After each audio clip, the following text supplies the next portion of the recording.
Kom op, kom op, kom op, kom op, kom op, kom op.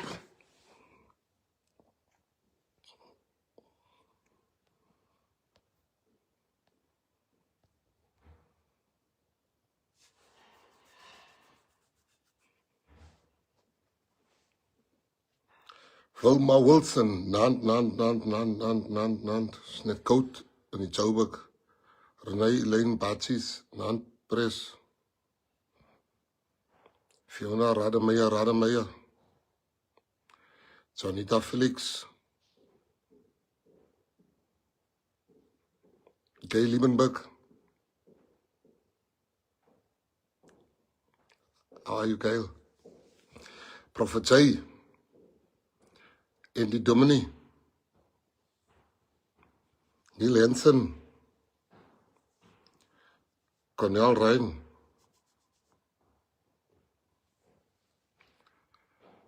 Florencia Simon. Jackie Davids. PCM in die huis.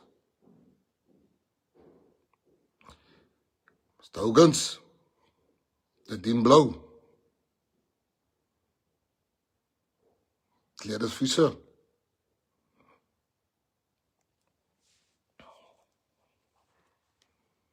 Daniel Chances. Yeah, already over 1,000. Vernon Blanford. Kayla Boyson. I just saw you now. You didn't even come to greet Kayla. Liam Jacobs. Rebecca May.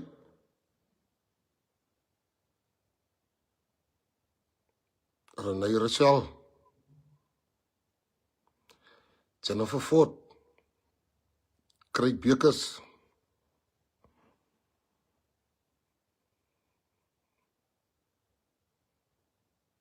Blanche Marks.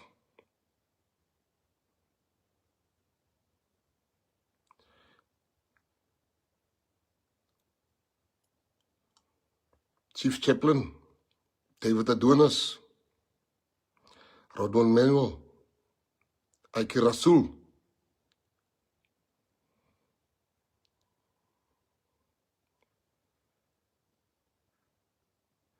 Lucinda Kleinschmidt.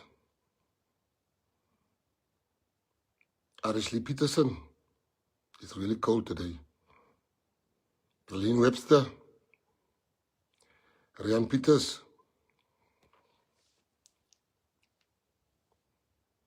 Netstu Room. Cecil Human. Sahara Marubella.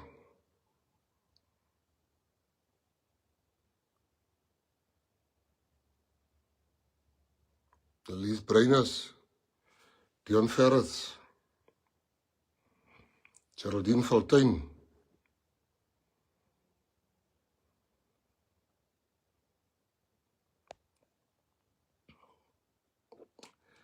Guys, we got a lot of stuff to talk about tonight. So I'll go straight to the point. The points, there's like 1, 2, 3, 4, 5, 6. 6 points. Sure. As you know how we do it here at the Patriotic Alliance, we speak directly to you. Let me start with the matter of Kenny Kun.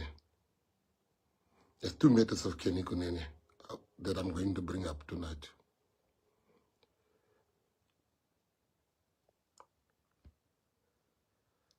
You know that we've suspended Kenny, the DP, until away from political activity until we know what really happened there when they found him at the house of,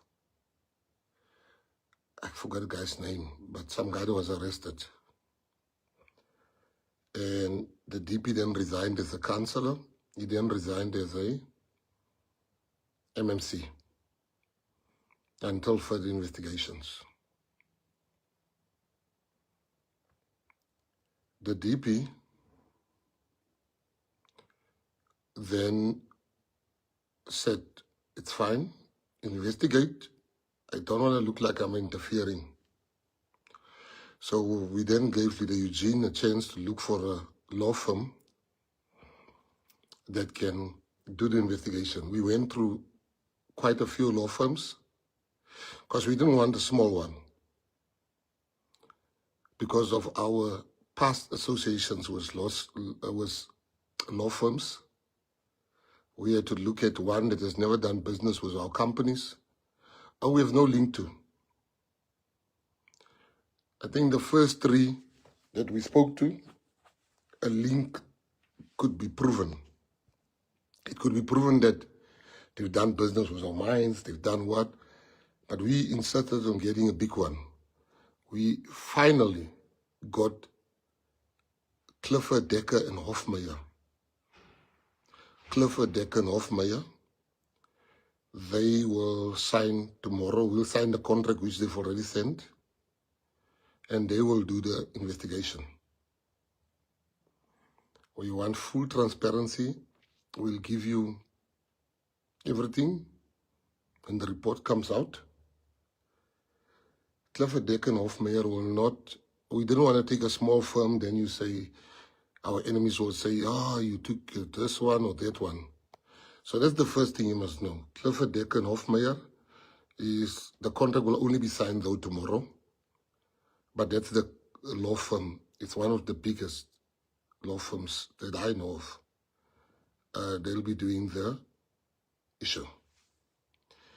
Then I want to go straight to the issue of, so that's part one of the Kenny Kun story. We told you we're going to find an investigating team. I actually made coffee. I have some. That's how cold it is where I am.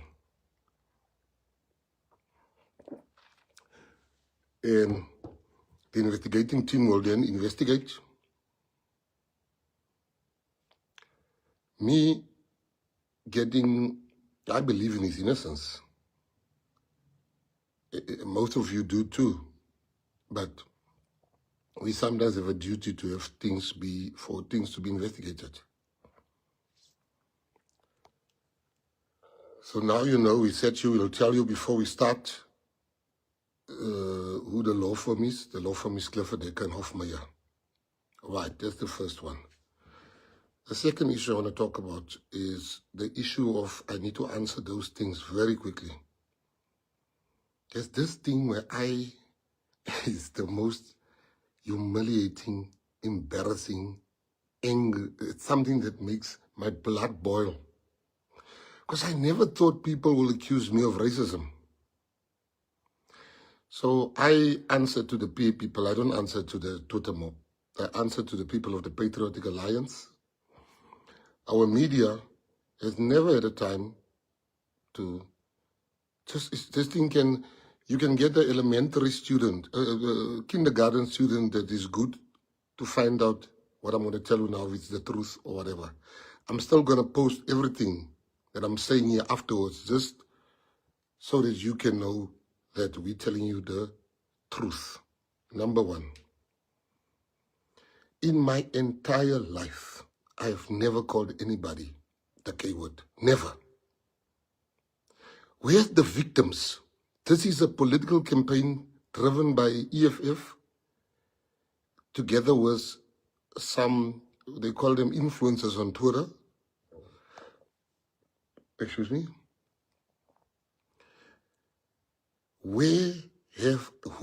Let them show me. You said to, Gayton, said to point B, you said to that person, this person, you use the K word when referring to that person. They can't. They have gone back to, do you know they went back 11 years? Do you know how much money it is to have people investigate each and everything that you've done in your life? Now, this is a political campaign. So the first thing I want to say is, if there must be a victim, racism has a victim. Who's the victim? Who did I ever use the K word to? That's number one. That's the first thing they should prove. Alice Mal. I've never.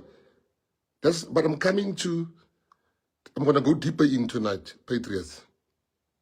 Number one, they can't say, there's a lady called Penny Sparrow, I think. She's in jail for using the K word against people.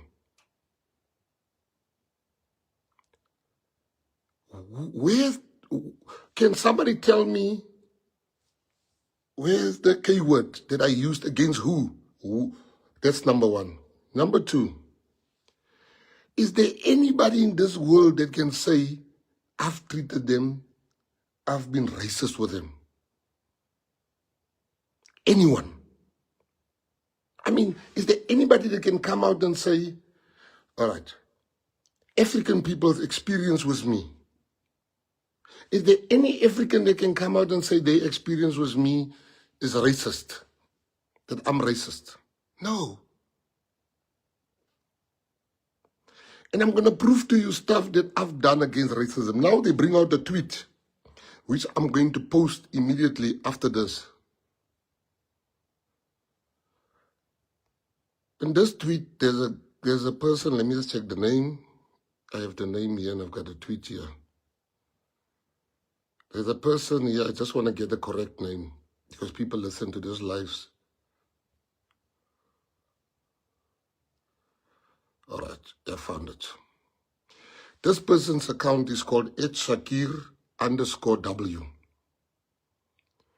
In 2011, this person tweeted, when we colored say kafir, it's the same as when we call other colors bushes or Indians coolie, purely descriptive. I answered and I said bullshit. That's me saying bullshit. Now they going around, this is me saying bullshit, bullshit. They go around saying I'm the one that said those things. And the Twitter mob just leapt on that. Now, anybody that has been on Twitter, on X for a long time will know this is how X used to be. So this person makes this comment. I say bullshit, because it's bullshit to even call people that. Now, how did I go from calling out somebody to being the person using those words? That's one. Two, Gandhi. I'm going to catch you this journalist. He even called me about it. We had a big debate about it many years. A good friend of mine, Moyo. He works for the state now. He was the editor of the... He even called me about it and he had a big fight up with me about it. And he actually won the argument at the end because he said, why do you want to blame Gandhi for the wrong things he did? I'll get you the article he wrote about it, actually. Moyo then called me and he said to me, but you can't hold things against people. Gandhi might or might not have said that. Now, I then wrote, I said, verbatim, I quoted Gandhi, so you must Google on your own. Is it Mckenzie's words or is it Gandhi's words? At the end of the tweets where they say I used the word kafir, I quoted Gandhi and I said, Gandhi at the end. Now, all you need to do is you can Google my tweet and see on the internet, did Gandhi say those words according to the internet? Did Gandhi use the word kafir? Did Gandhi say those words? That's number two. I'm saying to you, Gandhi said those words, and if I just wrote those words without putting their Gandhi at the end, then I would have been guilty. So I'm giving you number two. Right. Number three, just hold on for me, please. I want to show you. There's a lady, I've met her. The lady she's a good lady. I know her. She once came to visit our clubs when we had clubs.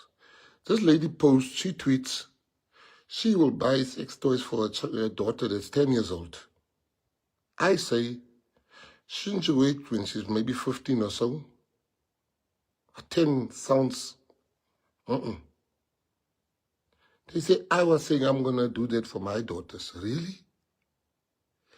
But what angers me is that every journalist worth his salt can just go look at it and say, no, this is not what he said. There's a man that I despise on Twitter. He's been attacking me forever. But his name is Gulam. Gulam. Gulam is the only one that looked at this thing and says, but this is not what the minister said.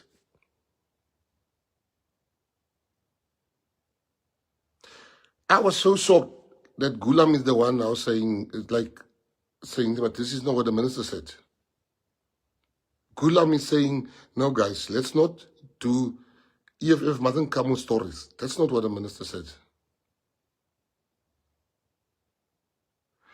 Now I want to know, so I'm getting back to, I just want to deal with the tweets.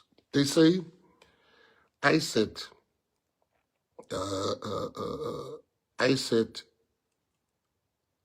that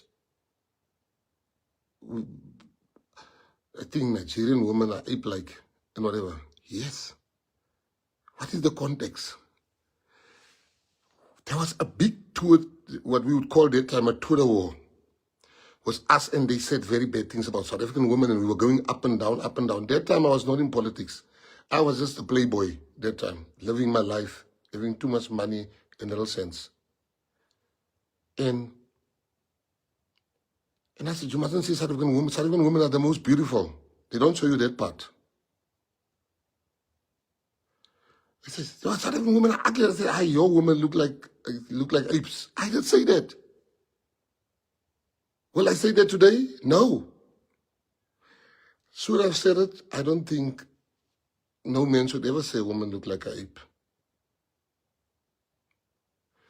Am I proud of having said that? No, I'm not proud.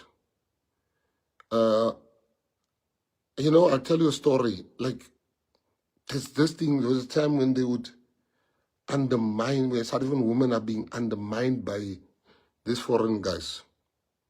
And that was a Twitter, so I'm not proud that I did say that. That's my tweet. I think it's 2009. Thank you, Bakang, that's the word. Let me tell you. And there was something like trolls. I was one of them. A troll used to say something to get a reaction from people those years. These things existed, but nothing to do with racism. Right, now let me go further. I go with Bakang and Teddy to Nigeria. We're sitting by a house of a billionaire, about to have lunch with his two friends. They're also billionaires. Bakang and Teddy sitting there, and the next moment, we're just having nice conversations about life. They start talking about how South African women are so easy. South African women are this, as Bakang, then the whole part. I didn't care where I was. I lost it. I said, your women are this and this and this and this and this and this. So I'm telling that story so that you can understand that to come to 2009, 2010, 2011, and we were what you call touring, and you come and you bring it without context. When you want to bring what we said, you must say, what did we answer? Then the EFF brings out the tweet. And you know what? Sometimes I wouldn't say it today, but I said it then.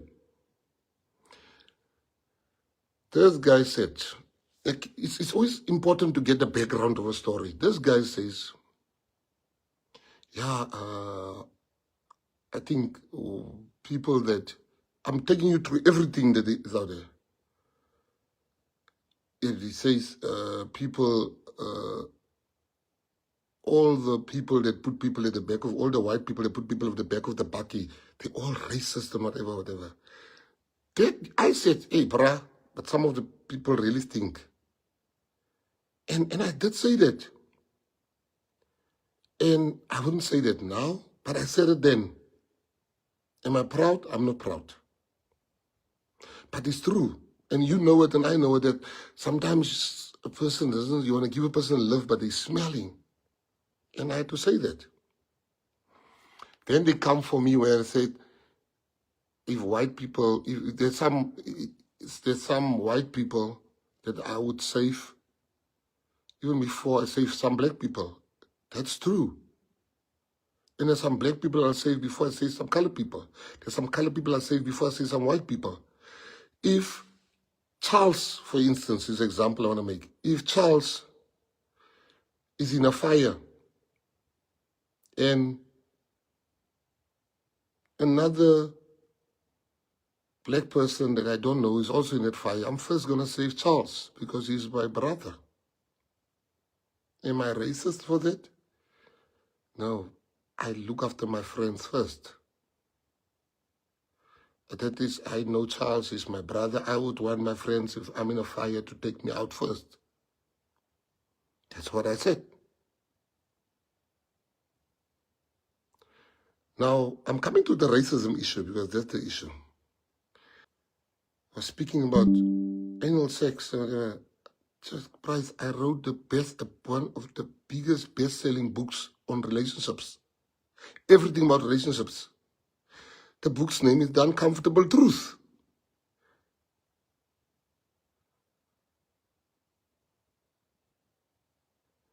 So when you write a book, you put lines that's in the book and you put it in. That's how we used to promote the books. They went further and they said that I said, I'm just trying to go through all the tweets that they said. They then went further. I want to answer. Charles says, you better save me, man, because I'm saving your ass over the white guy. Charles, don't make me laugh. I'm busy here.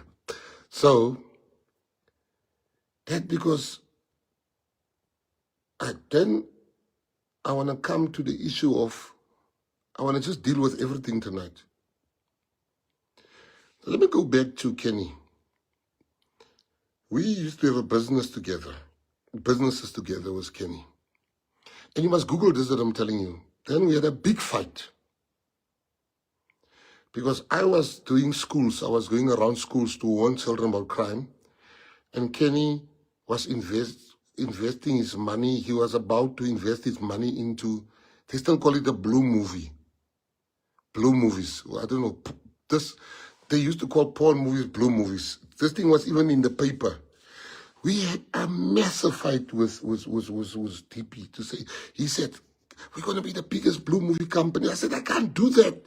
Imagine speaking to schools in the morning and the afternoon I'm coming for. And he's like, no, let's just, you give me my money, you buy me out here because I'm going to invest my money into this blue movie company. It's the future. Porn is the future. You don't understand, sex sells and whatever. He wasn't wrong, but I wasn't willing to do that. Not because I'm better. Because I just can't see myself owning that company. Now, Kenny was the biggest socialite you can ever find in this country. Kenny Kunene, you know, people don't know, you never see me in those sushi, the parties that he had. Those sushi parties was business for Kenny. It was content. It was content for him. It made him famous. It made him, he was paid millions by, you know, remember production houses. This Kenny Kunene was living in one house. He had 9 women in one house, all his girls in one house. Politics was the furthest thing from our minds. Kenny Kunene, I want you to Google Kenny Kunene, how many women lived with Kenny Kunene in his mansion. I know, he's my friend and my brother. That time, you rich, stupid, and young. And Kenny Kunene had 9 women staying in one house with him, and they all knew about each other. They became friends. They went to party together. I kid you not. He was the biggest ever socialite. He would say the most outrageous things for likes. He said something about gay people, and now they want to make that an issue. Do you know that gay people voted Kenny? Gay people voted Kenny as one of the best people for them. They honored him at an award show. And Kenny went to go and get his award there because Kenny loves gay people. I want to talk about everything so that there's nothing that I'm leaving out. Now, that is the things we said. The first thing when I became a minister, they said I must delete my X account. Because there's things I said. I always want to be authentic, eh? That is who I was that time. I'm not going to do that. I can even delete it right now as I'm speaking to you, but I don't want to do that. I must own up to who I was at that time. I was a playboy. Kenny was the biggest. Let me tell you, we walk in London one day. Kenny, we walked, there was an escalator. People went crazy. I'm like, Kenny Kun. I'm like, Kenny, how does people know you? He says, because I've signed a big deal with this Griever. What is his name? This biggest producer in London. Griever. He had the show was called The Idiot Abroad. Charles, what's his name? The Idiot Abroad. Kenny used to do things, big things, make a lot of money. He fashioned himself as the Hugh Hefner of South Africa. He even started dressing like Hugh Hefner. Those gowns, he's got. And that's who Kenny was. Kenny threw the best parties in South Africa. The best parties. You know, people ask me about sushi parties, I wouldn't go and eat sushi of that. That doesn't make me better, but that wasn't my style. So, we would buy sports cars. We'll go crazy. Politics was the last thing on my mind. Yes, Carl Pilkington. And so Kenny would say we will say the most outrageous things because we are trolls on thing. But we never once said racist things.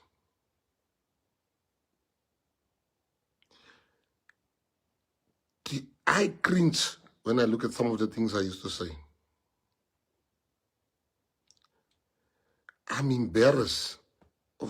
You know, one day, I don't know what I said, and then one bishop said, you guys are going to hell. And I said to the bishop, get fucked, bishop. Am I proud? I saw the tweet. I'm not proud.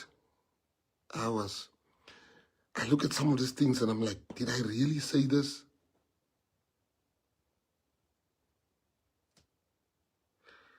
What, racism? Now I want to come to the one of racism. I wanted to explain the tweets to you.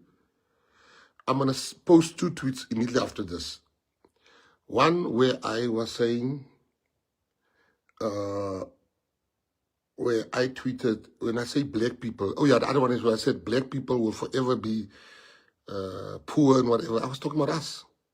And I'm going to show you, now they think I referred to black people. No, I referred to us. And immediately after this live, I'm gonna send you how I referred to, what's the balloonist, do you know? How I referred to black people.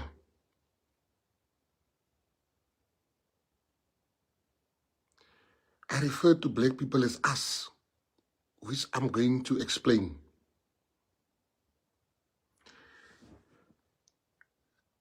So with Kenny, you've never met somebody like that. You've never met somebody like Kenny Kun. He was the biggest socialite you can ever find. Kenny lived a life living with 9 women in one house. That's when Kenny came to tell me he's getting married, he's in love. I said, please, Kenny, I'm not in the mood for your stories today. He said, you don't understand. I only want one woman in my life. One woman. I didn't believe him. He said, I'm in love. And that woman was Nonko. And I've never seen him so in love in my entire life. He is so jealous. He loved that woman. He's a family man today. That woman has transformed Kenny Kun not even his ex-wife transformed him in that fashion.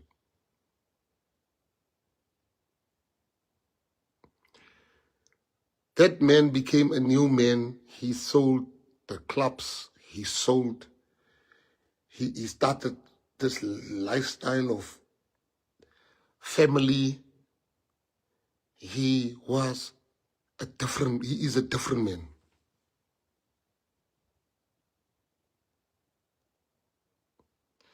That woman changed that man. That woman has made Kenny. I never thought I'll see the Kenny Kun that woman has turned him into. Kenny gave up this life. He cleaned his house. When she would visit and saying like, when I mean cleaned his house, there's champagne bottles must be put one side. This woman is coming, and he was like a kid in love.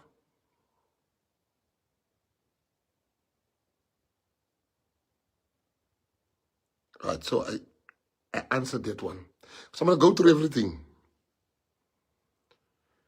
So when you see outrageous things from Kenny that he tweeted and all those things, we were just crazy when we were young. Or when we were not even young, when we were living that lifestyle. Kenny had his own reality show with sports cars and stuff like that. We were just living the life. So let me move on. Who is Mckenzie? Because now I hear I am a Zimbabwean. I hear there's another one somebody sent me today. Let me just check it quickly. I'll tell you now what it is. I even laughed about it on my own account. I can't remember. McKenna. My father changed his name to McKenna. My father did this. They say, hey, so I want to deal with this issue today. Who am I? I have only one name, like a dog. My name is Mckenzie. I was born in Polynomia Hospital in 1974, on the 10th of March. I live in Heidedal. I was born in Heidedal. I grew up in Heidedal. Our house was in front of the school. My teacher, my first teacher was Juffrou Ivy.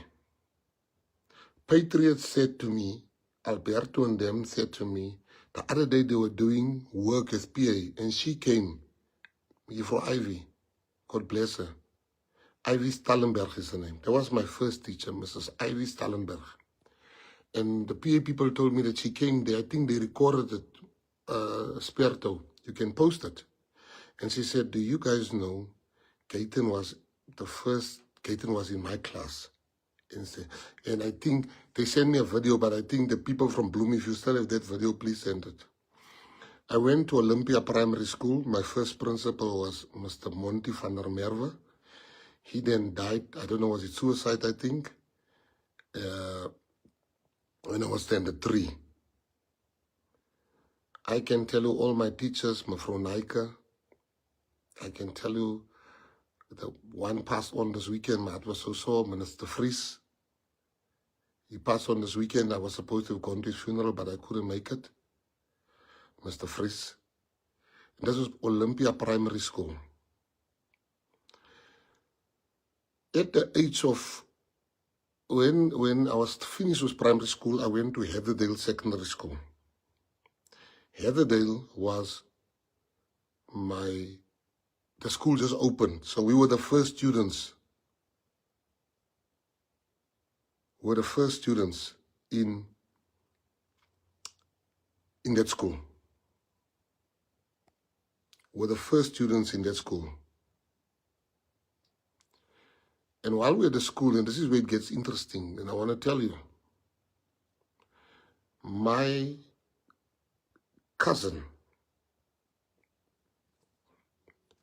would come for me to teach him Afrikaans.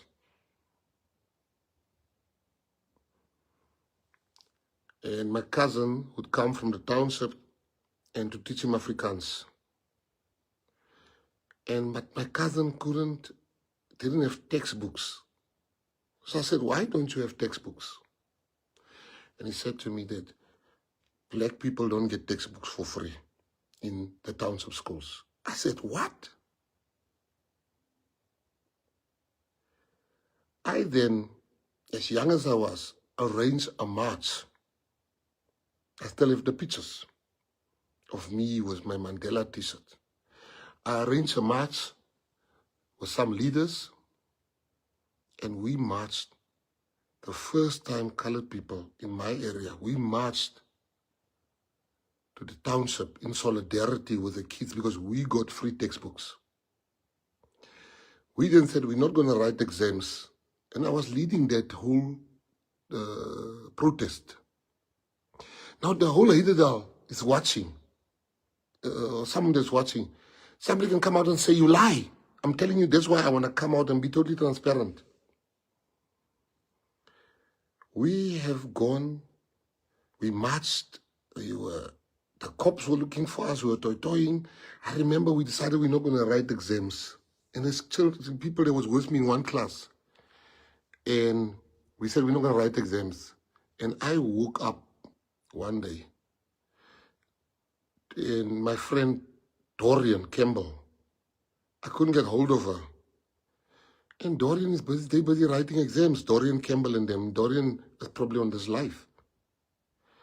You know what I did? I then took this water thing. And I went and I sprayed with my friends. We sprayed water on the exam papers. Because we said we must stay in solidarity with the black people in the township.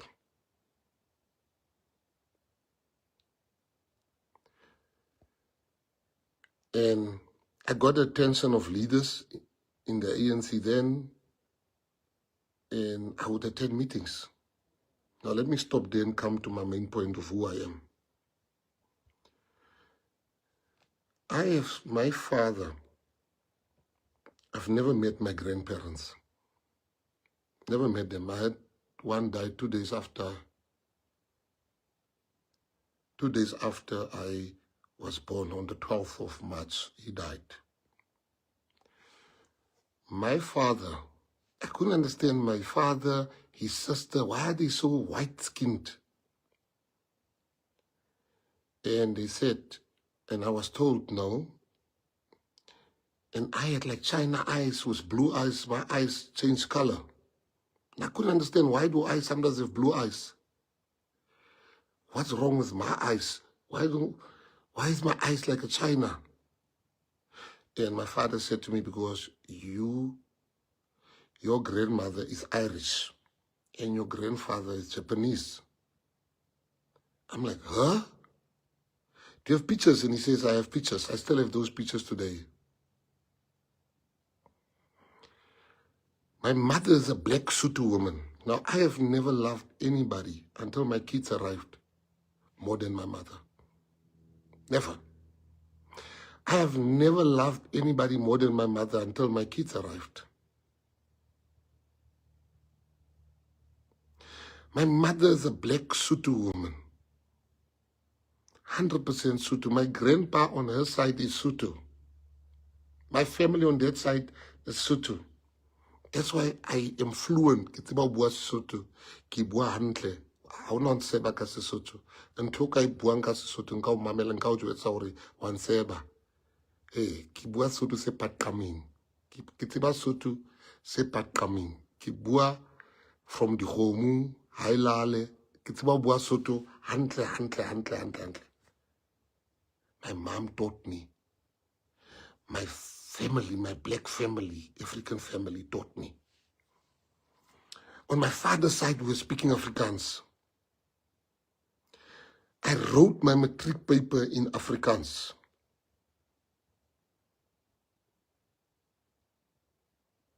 Now, Peter, can I just say something? A lot of EFF people are on this life. It's deliberate. Ignore them. I'm talking to you.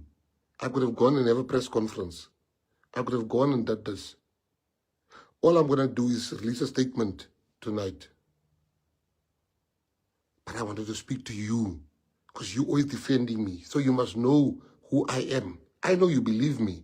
But I have to tell you, who am I? My teacher in standard 5 was here from Niva. She's a PA member and her husband is a leader in the PA. Hoodrich, Taylor. That's the standard 5 teacher. That woman used to give me food and used to make us watch movies at the house, and she and her husband, Hoodrich Taylor, here from Niva Taylor. My primary teacher, here from Emma, the mother of Geralda, used to bring sandwiches for me, and I would be the first one in the soup kitchen line. She would work with the soup kitchen and I'll be there. And she always give me extra. That daughter, I just saw a daughter on this life now. So why did I tell you all this long story now? To tell you the Zimbabwe thing. The Zimbabwe thing.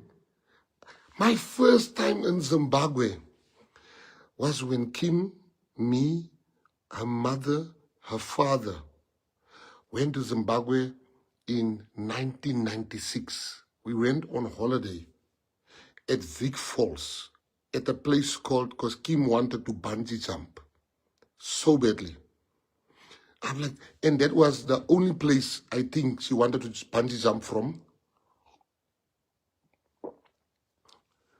And Kim wanted to bungee jump. And she said that's her dream. And I was vrek verliefd. And she said, let's go to Zimbabwe. We stayed at a hotel called Elephant's Hill. I remember that's when I saw absolute poverty. And my first time in Zimbabwe was 1996. Sorry, not 1996, 2006. 2006, we were in Zimbabwe for the first time at Victoria Falls at a place called Elephant Hills. That's my first time I went to Zim. That was my first time. Today, when I saw that, I said, I'm going to invest in Zimbabwe. It's such a poor country, can only make you rich. Excuse me? I then invested in Zimbabwe. I started at a place, that family called, I'll have somebody remember, they had a gold mine. The gold mine name was Hope. I put money in that mine, and I made money with them. Gold mine. I then went into chrome and all those type of stuff. I had invested in mines throughout the continent. Now, why is it important I tell you these things? Because I'm coming to that. So my dad used to tell me, he made me believe I'm Irish.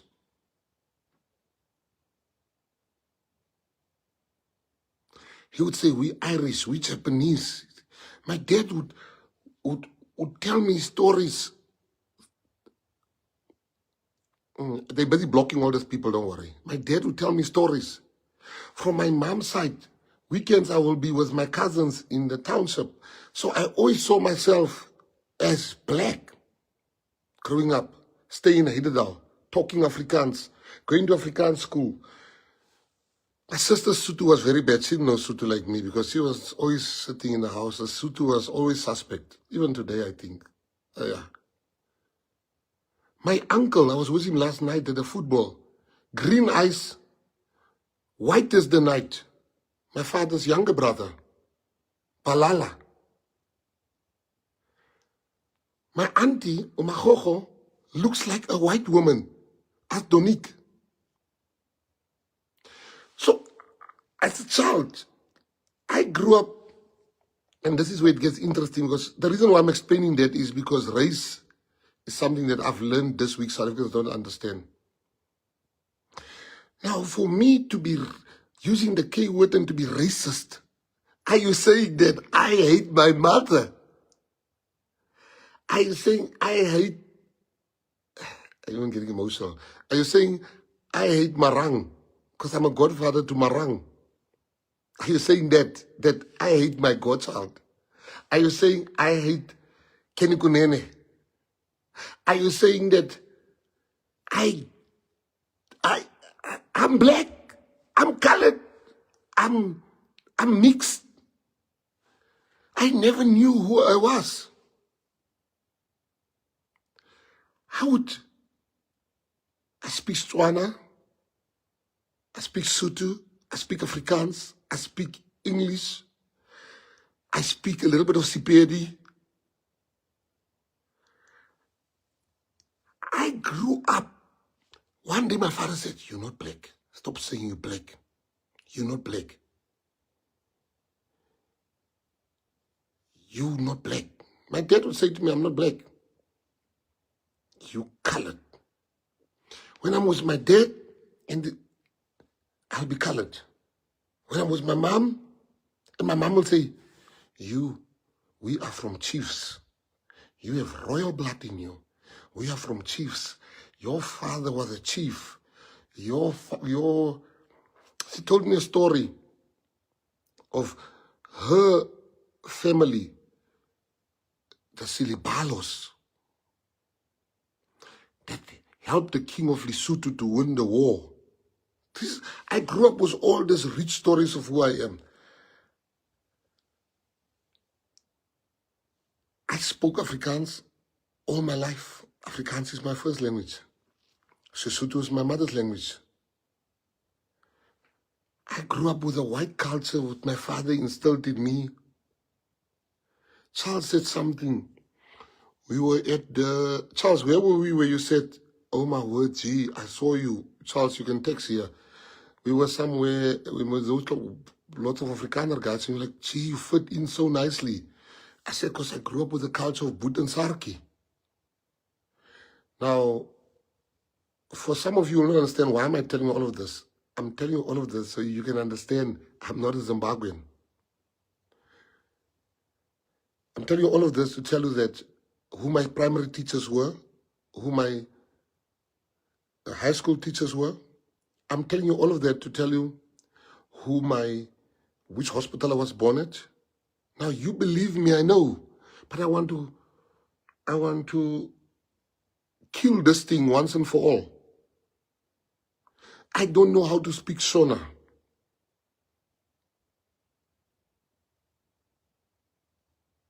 I don't know any language how to speak Shona.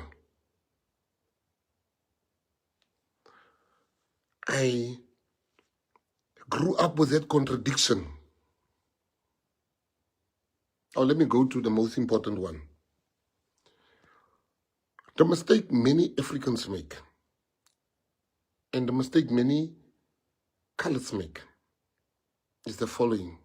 I want to first start with the K word. Now, being a colored is extremely, extremely complex. We sometimes, you don't understand, you've got a Dutch old, I've got pictures of my grandmother. I've got pictures of my grandfather. I've got pictures of my mother. Like, I love my mom, so it hurts me when people say I'm racist. If my mother is black, I'm black. I am black. I'm coming from a black woman. I come from mixed race father. When I'm with my father, I am whatever he decides that day I'm going to be. When I'm with my mother, she's like, "Don't forget, don't tell your father, you are not." Now, I could never understand why my eyes and all those things, I was wanting answers. So let me explain the K word. A lot of Africans, black Africans, claim the K word as an insult to them. No, don't claim the K word. And I'll tell you why you mustn't claim the K word. The contradictions of colored life. You go, and here's all the witnesses, you go to any colored area. Colored people, it's when you are dark like Umbiza and myself, if you are dark colored, I see some of you make jokes about us. When you are dark colored, there comes a lot of contradictions with it. In some of every colored area has a dark colored with the name Kafachi. It's true. It's wrong, but it is there. Kafachi. And nobody sees something wrong with calling somebody Kafachi on his name, on that name, because he's dark skinned. I'm sure you guys on the live, you have somebody in that. You would, like for instance, Natasha, like Tasha and Donik and them, they light-skinned cousins. I'm the dark-skinned cousin. And our grandparents, they were still alive, will give Natasha maybe extra money or Donik because they light-skinned. We black-skinned were treated differently sometimes. Growing up as a black-skinned colored, you also have racism from your fellow coloreds.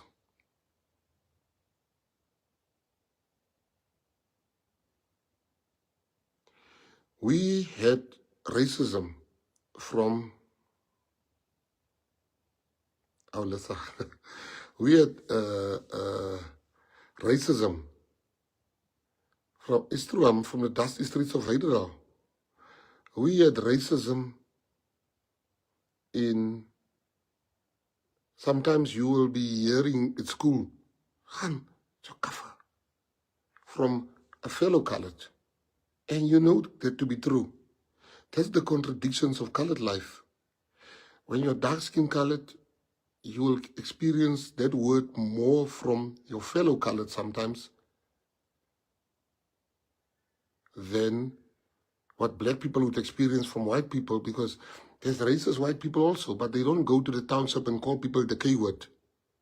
But we lived where the K word was used by us. Colored people, truly, I'm telling you, there's some colored people that use the K word as a form of endearment. Come here, Mckenzie. No, for real. It's the biggest, I could never understand that. And they wouldn't get angry. I mean, like last week we went to go see Donna. She injured the leg of the PA, Donita Stevens. So I went to surprise her with a visit. So as we come out of, so I've got a white driver, Afrikaner driver. And as I come out there and this guy comes up the street like, Minister, it's me, Kafachi. And the white driver nearly died like, huh? And the colored ones were like, hey, Kafachi, how are you? Now, I'm not saying that's wrong. I'm not saying that's right. I'm showing the contradictions of colored life. We used to have more racism as a dark-skinned colored from fellow coloreds and family. You'll be sent out at night, and the light-skinned one must tell, no, you stay, it's dangerous outside. Katie, had ko brood. This is your family. Sending you for brood, for bread. While same age group, light-skinned one, would stay there. Now, I'm trying to show you the contradictions. When you make somebody angry at school and she cries, and you know,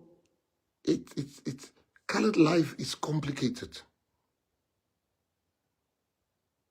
When you have hair, like my children's mom, they call a coolie mate in a color, coolie mate. Most colors, Kim's name was coolie mate. And they would call her coolie mate. When you look like an Indian in the color community, like, hey, come here, coolie mate. And when you are white-skinned, light-skinned, they'll call you boera. Every community has a boera. Boera. When you're Indian, like, they call you coolie.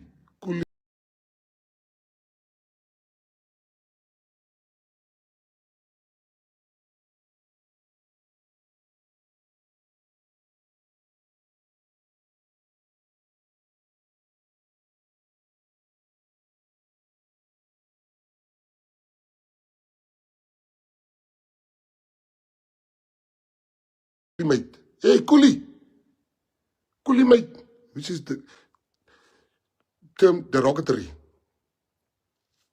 Hulle is besig met die goedes.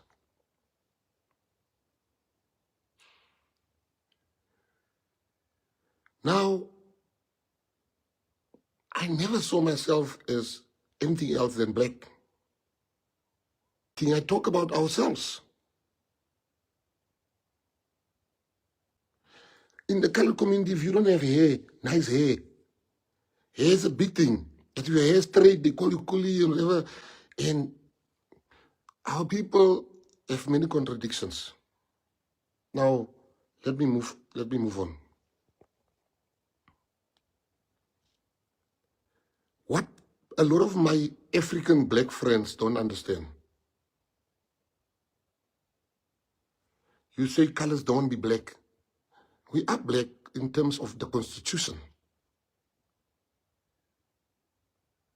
We are black according to the Constitution. But we can't be African if you colored. No colored can be called African, but black Africans exist. If you are African, if you are black, I know it's difficult to understand. Any person that's not a colored and that is not white and you are black, you are African according to the laws of South Africa. No colored must be deemed according to the laws of South Africa as African. No colored. So we can never be one with you, even if we want to, because it's legislated that we can't be Africans as coloreds.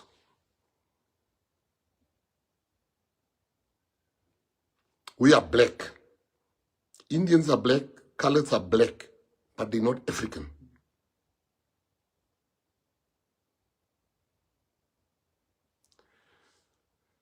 Now why is that significant? Because the opportunities first go to the Africans before it comes to the blacks, legislatively. Now, even if you want to be one, which we do want us to be one, it's called the national question, which has not been dealt with. You know, you look at it's very rare at some of the color schools sometimes those years, it's always the long hair girls and the Kladahara, they the Wolfsian and Wolf Macy, and those are the contradictions of growing up. We've moved on. But we also as a colored community had to find healing. I fired one of the hardest working people that helped me build this PA then. And I wish she can come back because people need to. She just got angry and she left. But I would relate it from Ekurhuleni because she used the K word. The SG fired the pastor that used the K word. Now, how do I fire people for something I do myself?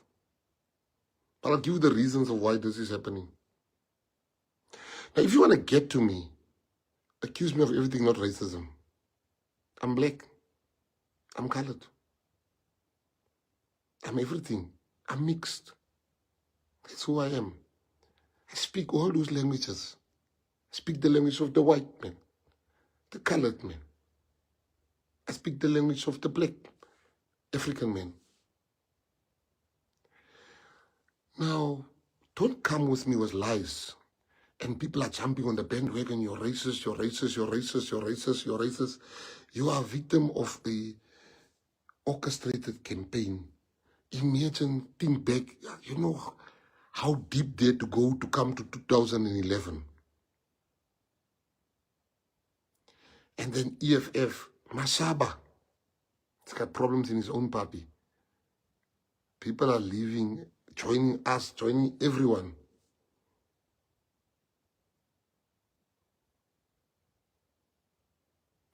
In this country, the first opportunities goes to Africans before it comes to us. They must first eat, then we eat. That's the law. If a black child and a colored child and a white child go and look for a job, the black child is going to get preference, then the colored child, and then the white child.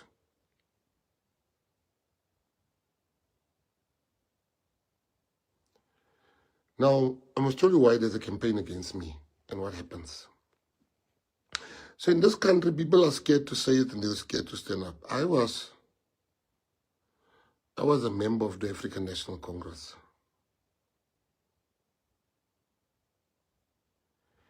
And I always saw myself as one. I was never part of the DA or any party for that matter than the ANC. And when I realized the national question is not being addressed, because colored and black people are the same. They fought the same struggle. I always tell you, when they jailed Walter Sisulu, they jailed Neville Alexander. When the police killed Steve Biko, they killed Ashley Creel. When they killed Andrew Zondo, they killed Alton French. When they imprisoned Mandela, they also imprisoned Harry the Strandloper.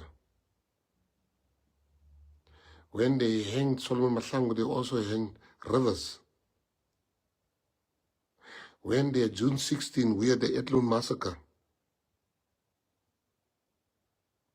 That's our story. It is intertwined, it is together with black people. But when the opportunities came, colored people were put one side, and that is where the fight starts. The fight started there. Where colored people, I don't think well-meaning African people understand the story of colored people, and I'm going to use the next 4 minutes to tell you the story of colored people. Every day, 15 colored people die. More than people that dies in Ramallah, in Palestine. But we've never seen solidarity for the colored people from our leaders.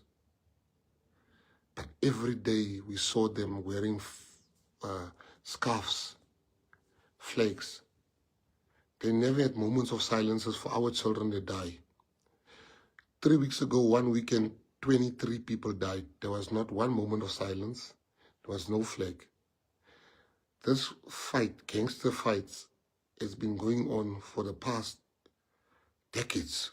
Nobody does nothing about it.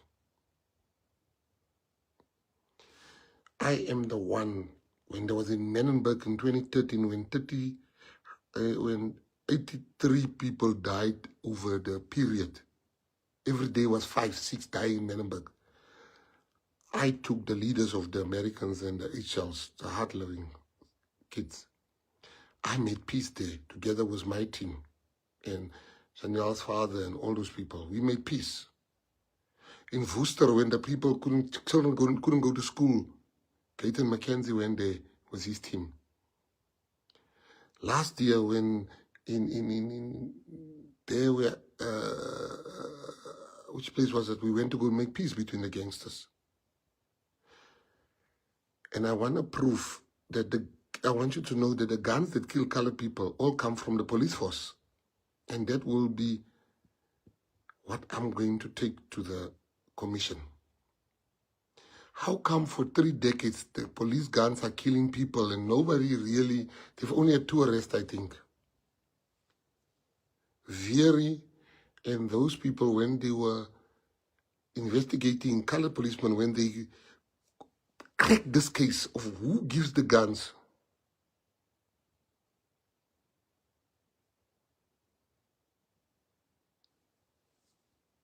you know what happened? They were removed.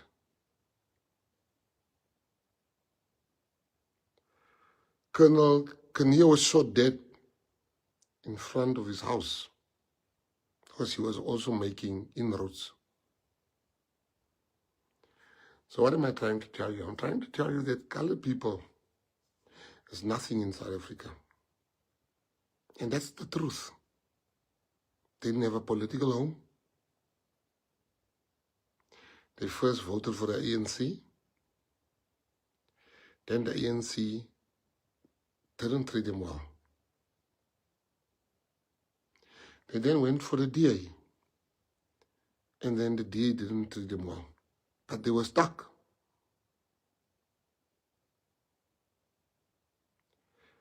Mckenzie comes up with Kenny Kun and Charles Salyer. We start the Patriotic Alliance, which instantly is being branded a gangster party. This. Long story short, we start getting 4 seats, 5 seats in the one in Joburg, one in Ekurhuleni, one in Cape Town, one in Nelson Mandela Bay, and one in the Free State somewhere. That's 2016. We still build this party. 2021, we get like 90 seats.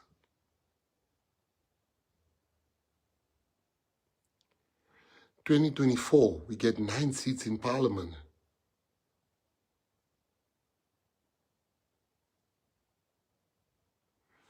Now, we are a threat. Because for the first time, there's colored people together with black people stand up. Now let me show you when they say I'm a racist, what I did.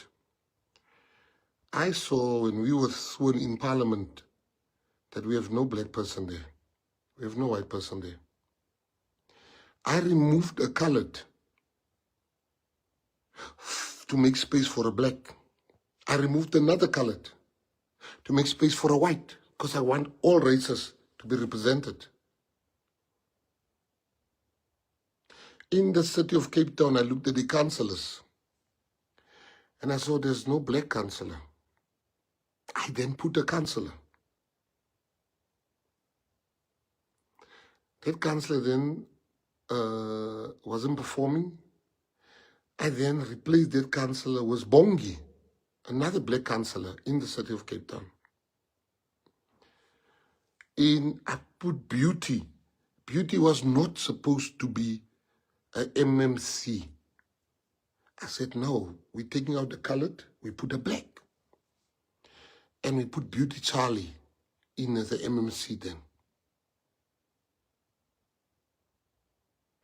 City of Joburg, I realized that so many people in PA, colored people, I removed 2 coloreds, 1 colored. And I put, no, 2. It was Renee I removed and Theo. And we have 2 black people there. And I did it deliberately.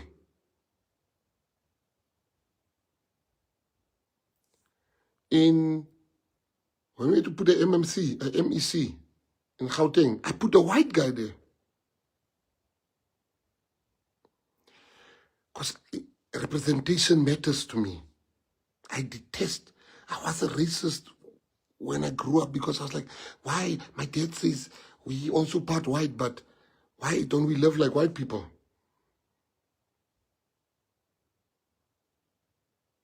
So you are a threat to them because the election is around the corner.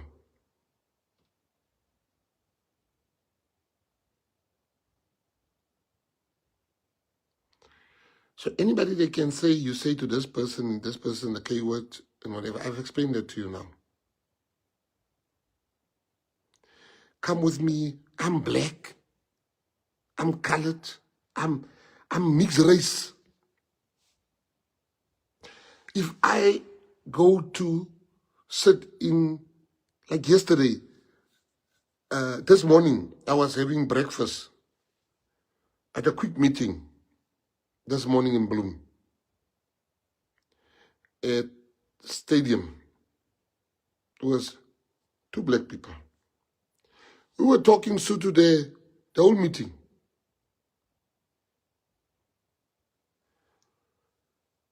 When I wanted to make, Gaba was the first African mayor of the PA.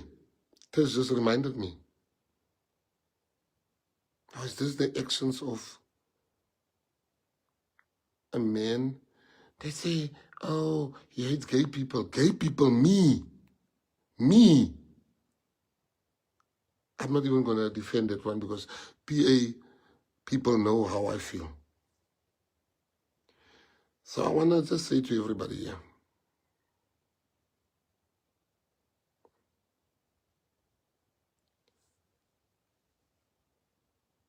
what you see happening here now is them being scared of 2026. But we are supposed to just be short. We're supposed to say nothing. We're supposed to not get opportunities. We're supposed to be happy with the fact that our children's CVs get thrown in the bin. You know why I respect Panyaza? I'll tell you a story. I respect him. I went to the funeral of a guy I grew up with, and I haven't seen him for 20 years. And I went, and he became a PA member in Ekurhuleni. Somebody can just think. I went to his funeral, and he was training the traffic wardens, the Amapanyazas. My blood was boiling when I was sitting there, because all the Amapanyazas was there in the beautiful uniform. I'm talking about like 400 of them. And every 3 minutes, they come and cover the coffin. They stand around the coffin for 3 minutes or 2 minutes, then they leave, and others come. So I'm sitting in front of the coffin, and I don't see one colored. And I went haywire in my speech. People were there. I went, I said, this. Panyaza called me, says, you are right. We will fix this. And he did fix it. Pastor Marcus and them, Paul Jacobs and them, Pastor Paul Jacobs and them, they were helping people fill in forms, colored people.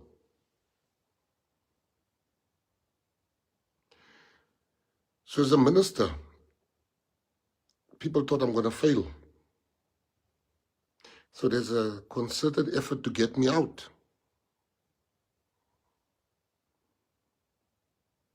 Will you succeed? I don't know.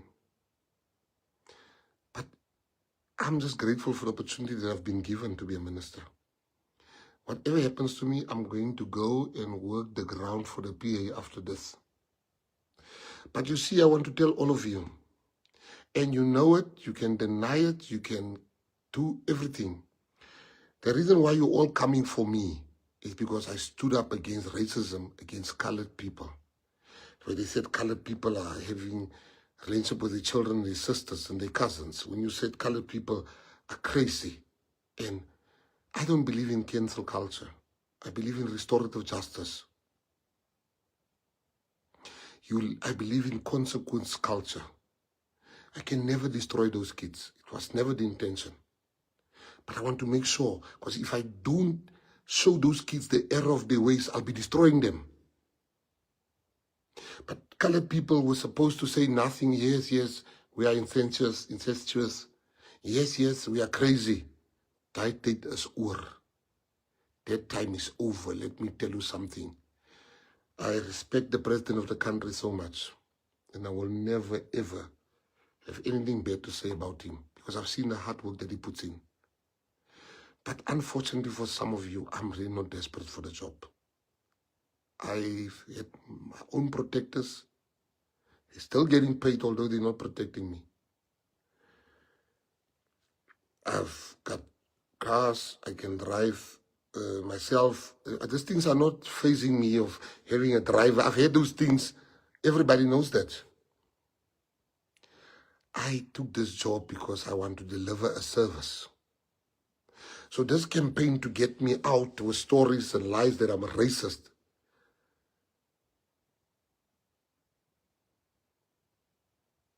it's your thing to make me look bad, because the Pandit one doesn't work anymore. We win by-elections. Worth you calling us Pandita. All of you, Mashaba, your party is going down. I saw a copy of the poll that you have that puts you at under 3%. Where does it put the PA? Now you want to come and find relevance with me, a man I had so much respect for. You could pick up the phone and ask me, is this true? But you're going to play to the gallery. That's okay. I work hard for the people of South Africa. I work day and night for the people of South Africa. I make sure that this portfolio shines. Because I've been given opportunity by President Ramaphosa that the last thing I wanted to do was to humiliate him and let him answer things on my behalf. So you don't know if for some reason I'm going to the ground and I'm no longer minister. You don't know what's coming. So Yella Baiza, now let me tell you something loud and clear. That time when colored people are second-class citizens is over. It's over. That time when colored people's children's CVs are being thrown in the bin is over. That time when colored people are being told they're not white enough or black enough is over. We don't want to be treated better than black people because they are our brothers and sisters. We want to be treated equally. But ons ek baisa nie vir julle nie. Don't come with lies. A well-oiled machine. But I've got something. I saw people's comments. Saw what they say. Paterslang. People are saying, you know, when you come with me with racism, are you listening to yourself? Me? Where's the proof? Go check. Did Gandhi say those things I wrote there? Gandhi said it. Go check, did I tweet as a black person? I did see myself as black when I was in the ANC. It is only then when I realized how colored people are being treated. And I'm going to post 2 posts now. One to prove to you the lies immediately after this life. And one where I tweeted as a black person. So everything after that is black. I can't say every post I'm black because in the ANC, I didn't see difference between colored and black. We saw us as black people, all of us. But when I realized that the people I grew up with, one half of them is treated better and the other half is not being treated better. I have to because I am part of both. I see it as my role to bring both of them together. And that's what I'm trying to do with the PA. Go and see every board that we have appointed in DSEC. You can see there's an Indian, there's a colored, there's a white. That is who I am.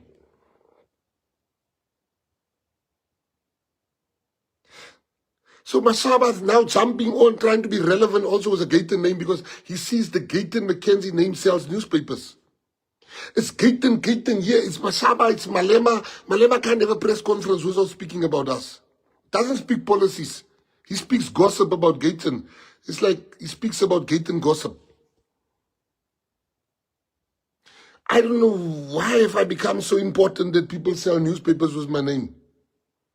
And those ones on Twitter, they think Twitter is everything. Twitter is not a ballot box. Now you come and say I'm racist and all those things. How can I have children with a black woman? Guys, you're relevant, my bow. Imagine. The patriotic alliance maak julle bang. And you must be scared.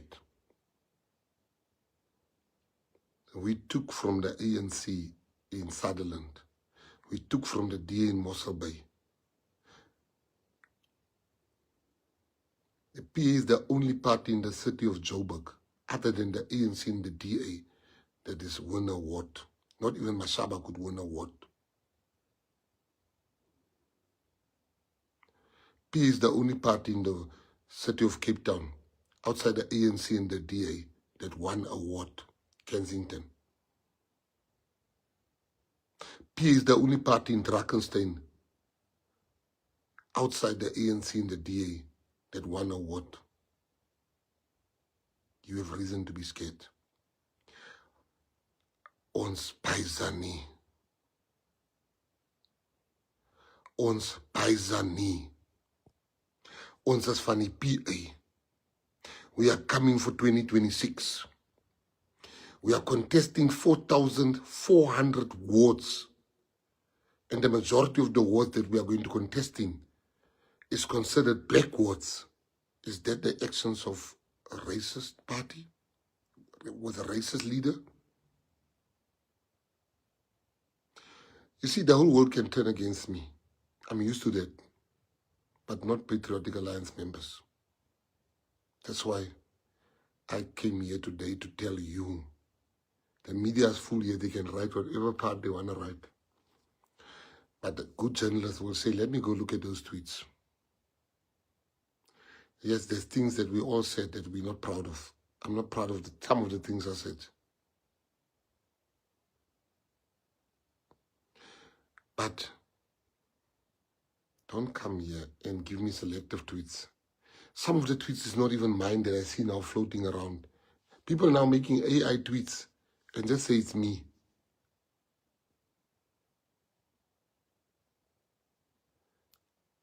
I'm not on my watch. I am going to fight for all people. But you're never going to make colored people the fools that you've been making them all along. You've become too comfortable to be oppressed as a colored person. You've become too comfortable to be seen as a second-class citizen. That is over. Is klaar. Uphelile. Ufedile. Is klaar. It's over. We are one nation under God. We take our rightful place. And as I said, now you have children, you look at some of the things you used to say, I want to apologize for that, but I can't apologize for racism that I've never been guilty of. Come with a substance, don't come.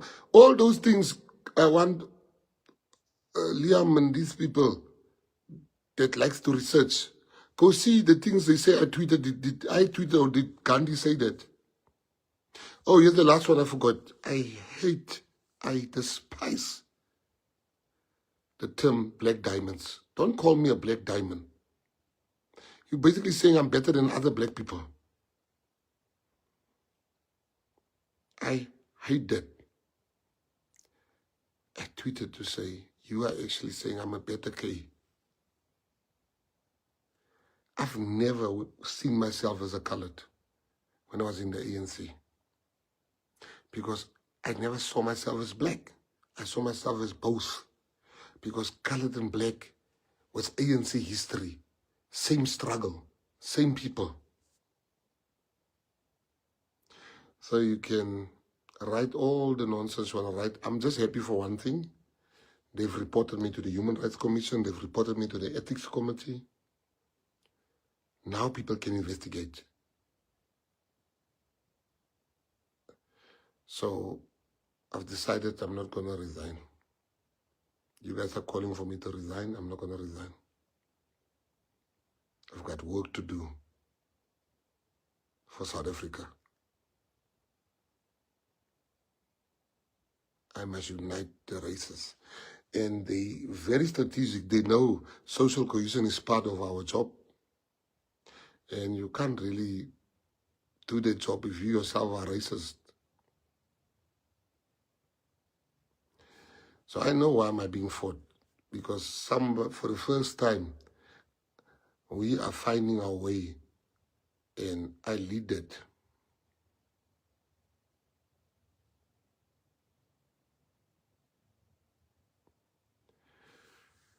So I'm saying to you that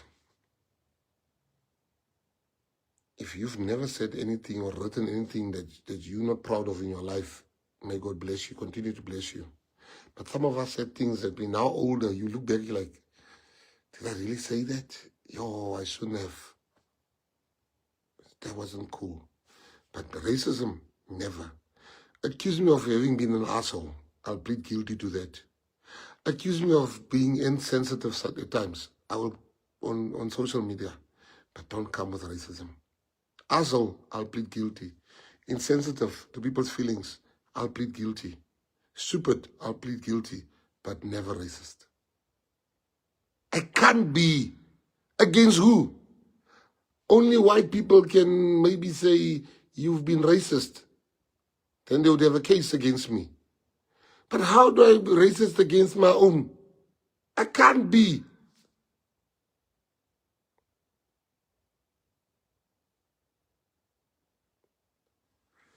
So, You don't know the colored story and what we go through in our lives. So I don't want to be arrogant, but I want to say this today. You must know when you see a campaign against people. This is a campaign, but now we are going to work. So the investigation is done. So the investigation has been, the charge has been lodged. Let the investigation begin. But they don't want the investigation. They wanted to do a quick job with me. My Paisa Muslim. They don't want, now imagine a man removing colored people so that black people can come into city of Cape Town, into city of Joburg, into parliament. I did that as the leader of this party. I said, I'm not going to lead a party of only colored people. Never. I brought Lorato Matupa in. I brought Bongi in Cape Town. I took so many beauty in them.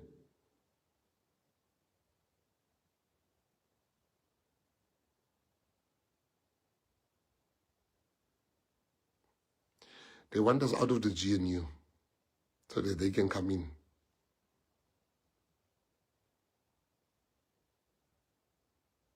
So Mashaba and Malema was had Zana by the ballot box. Was had meat by the ballot box. 2026, you look at Gayton. If God calls me home today, this party will still show you flames at the ballot box. So you're trying to distract me. I'm going to just continue with my work, but I'm going to have to post those 2 posts so you can see everything I've said. But they would not accept that because they want blood, but they're not going to get my blood. Imagine my godchild is black, my mom is black, my cousins are black, half my family is black, I'm half black, and you say I'm a racist. You're really mal mens, man. My kids was a black woman. What are they? I don't even know. The contradictions in color. You know, you look at us, we got China eyes. You get somebody that's black, black, black. Because have you seen how nice Mbisa have? How nice Mbisa is? But he's black. How some white colors have the worst hair. How me, look at me dark, but I've got blue eyes. I don't wear contact lenses.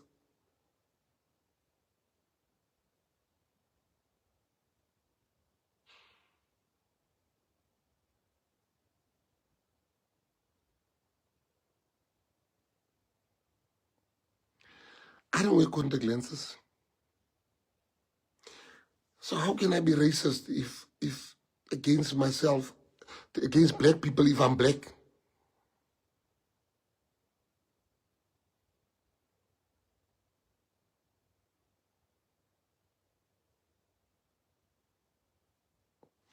So I tried, is there anything here, I'm still going to stay on this live for 5 minutes. Is there anything that you wanted me explained? That not. So just know in silly season of the elections, silly season of, and guys, let me tell you something. They say, yeah, I love the blue lights.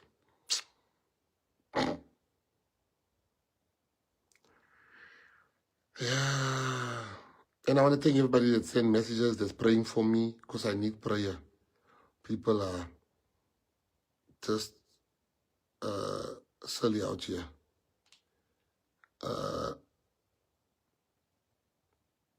Election season is upon us. So if there's anything that you think I have not addressed, please tell me now. Please tell me now.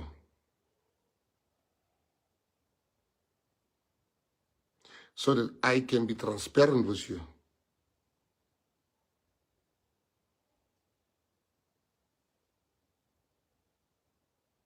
Look at Petra Pillay says, my name is white, my surname is Indian, but I'm a colored goose. That's who we are.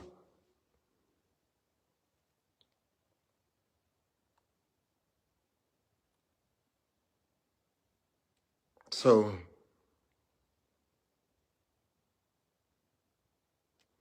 context is everything, you know. There was this Twitter wars happening. Twice. They used to call it twice. People will say stuff and you say stuff and they say stuff and you say stuff. Now, if you just come with one thing there and you don't come with the whole context.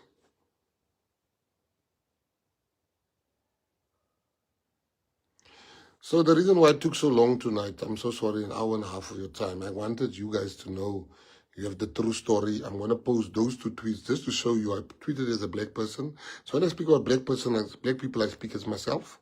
And I want to show you where somebody says the K word and I say bullshit. I'm the one saying bullshit and that person's name says that tweet. That's all that you need to know that this is a campaign. And the rest I've explained. I'm just being fought because I went after those black kids.